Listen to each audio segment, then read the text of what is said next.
Hi, I am Masadullah Chaudhary and welcome to our PMP for Strategic Project Manager question answer series. Generally, when we are at the project execution point or we are during the specific or critical stage of a project, it may happen sometime that organization decides that we don't need this project, or maybe your project suffer from resource cut or budget cut. So at that specific point of time, what we do is we generally shelve the project or close the project and move on. But here, the critical thing that as a project manager, I would say the important responsibility of a project manager is to close the unsuccessful project. So the question is, why to close unsuccessful project?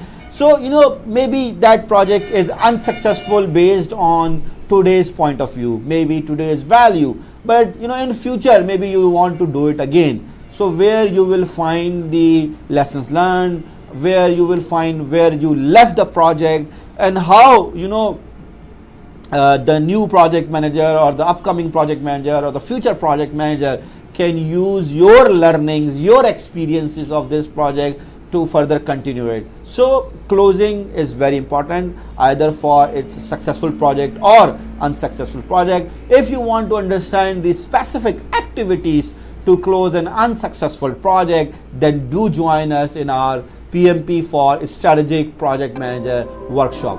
Thank you.